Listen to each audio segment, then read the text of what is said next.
Welcome to Muna Fairy Tale Channel. बहुत ज़माना पहले पहाड़ों, झीलों और फूलों से भरी एक खूबसूरत सल्तनत थी जिसे चांदनी सल्तनत कहा जाता था।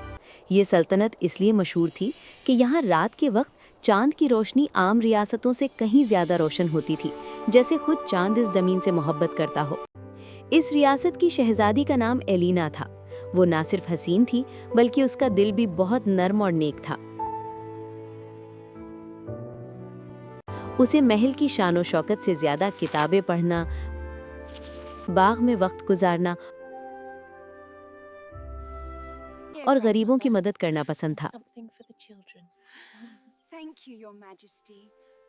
एक रात जब पूरा महल सो रहा था,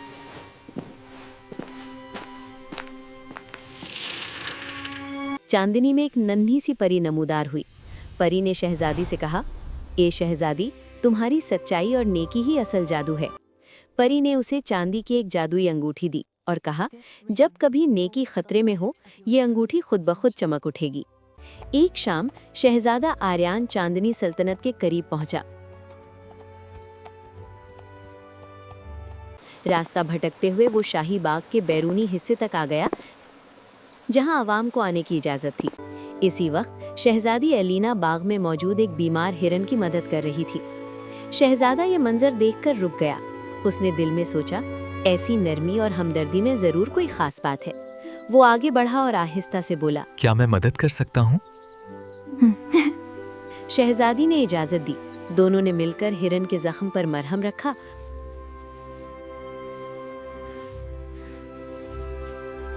कुछ देर बाद हिरन ठीक होकर जंगल की तरफ चला गया। शहजादी ने मुसाफिर की तरफ देखा और पूछा, आप कौन हैं? और आप यहाँ अकेले सफर क्यों कर रहे हैं? शहजादे ने जवाब दिया, मैं करीबी मुल्क नूरिस्तान का शहजादा हूँ और अपनी सल्तनत को स्याह जादू से बचाने निकला हूँ। मुझे बताया गया है कि इस जादू का तोड़ चांद की रोशनी से जुड़ा है। इसी तलाश में मैं सफर कर रहा हूँ। शहजादी ने शहजादे की बात गौर से सुनी। उसके चेहरे पर संजीदगी आ गई, मगर आंखों में हमदर्दी थी। शहजादी ने कहा, अगर आप नेकी के लिए निकले हैं, तो मैं भी आपकी मदद करूंगी। जब रात हुई, आसमान पर पूरा चांद निकल आया। अचानक एलिना की उंगली में पहनी चांदी की जादुई अंगूठी चमकने लगी। इसी लम्हे एक चांदनी की परी नमूदार हुई, जिसे सिर्फ वही लोग देख सकते थे जिनके दिल सच्चे हों। परी ने कहा, ये शहजादा तुम्हारी तकदीर का हिस्सा है। तुम दोनों को मिलकर अंधेरे को शिकस्त देनी है। ये सुनकर शहजादी एलिना का दिल धड़क उठा। मगर उसी लम्हे महल की खिड़की से दो आंखें ये मंजर देख रही थीं। ये आंखें किसी दुश्मन की नहीं, बल्कि शहजादी की अपनी फूफो मलिका वेरिसा की थीं। वो शाही खानदान की बड़ी थी, मगर तख्त और ताकत की ख्वाहिश ने उसके दिल को अंधा कर दिया था। उसने दिल ही दिल में सोचा, अगर एलिना किसी दूसरे शहजादे से जुड़ गई, तो मेरी औलाद कभी तख्त तक नहीं पहुंच पाएगी। अगले दिन महल में अफवाहें फैलने लगीं। कहा जाने लगा, ये शहजादा आर्यान काबिल एतमाद नहीं, वो चांदनी सल्तनत के राज चुरा सकता है। ये सब परी का फरेब हो सकता है। ये बातें खुद मलिका वरीसा ने खामोशी से फैलाईं, ताकि बादशाह के दिल में शक पैदा हो जाए।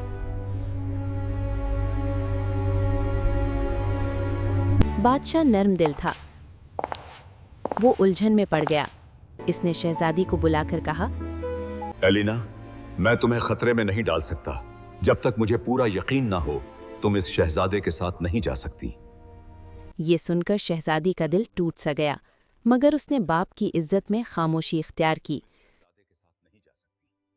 इसी रात मलिका वरीसा ने खुफिया तौर पर एक पैगाम भिजवाया, और वो पैगाम स्याह जादूगर तक पहुंच गया। अब स्याह जादूगर को मालूम हो चुका था, शहजादी के पास जादुई अंगूठी है। शहजादा आर्यान उसकी कमजोरी है। जादूगर ने पहले हमला किया। जंगल में अंधेरा फैल गया,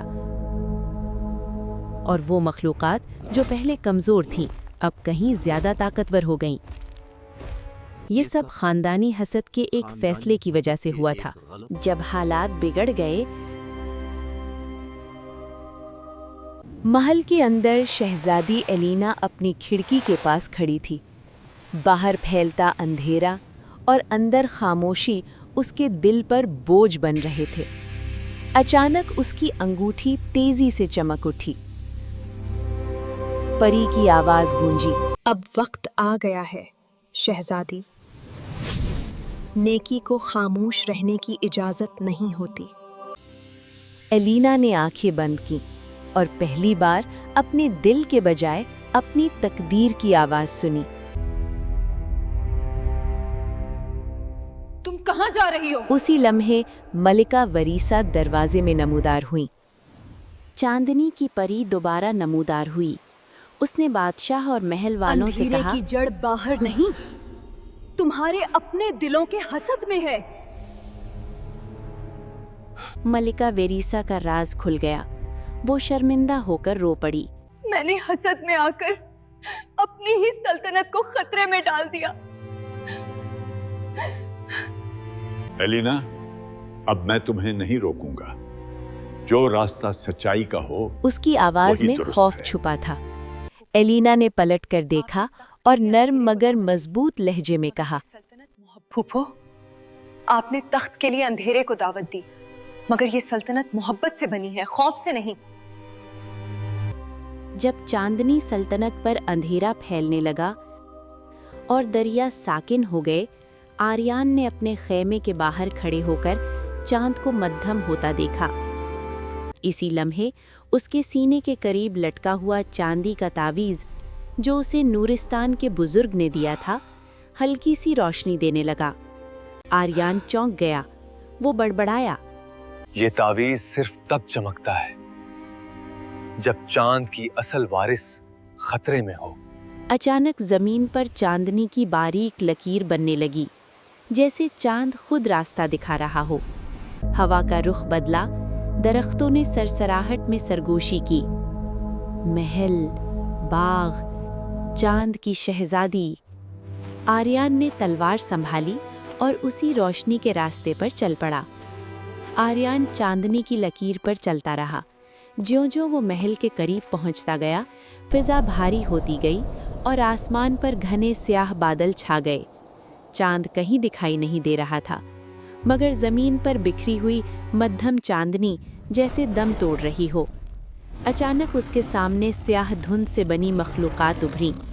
उनकी आंखें सुर्ख थीं और आवाजें जहर आलूद। जाओ, ये महल अब अंधेरे का है। आर्यान ने तावीज को मजबूती से थामा और बोला, जब तक एक भी सच्चा दिल जिंदा है, अंधेरा मुकम्मल नहीं हो सकता। तावीज तेज चमका और उसी रोशनी ने तलवार को मुनव्वर कर दिया। एक ही वार में धुंध चीख बनकर बिखर गई।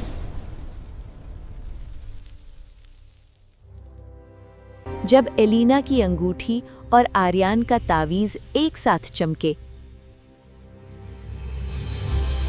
तो स्याह जादूगर अंधेरे से नमूदार हुआ।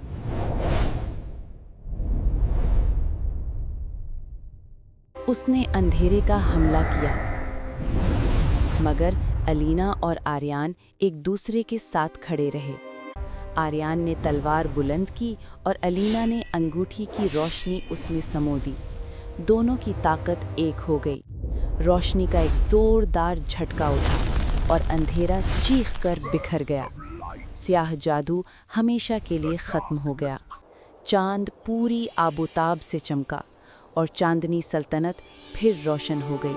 इसी लम्हे मलिका वरीसा आगे बढ़ी। आंखों में निदामत थी। उसने कहा, मैंने हसद में आकर गलती की, मुझे माफ कर दो। माफी भी रोशनी ही का हिस्सा है फूफो। चांदनी सल्तनत और नूरिस्तान एक बंधन में जुड़ गए और एलिना और आर्यान न सिर्फ तख्त के वारिस बने, बल्कि रोशनी के मुहाफिज भी।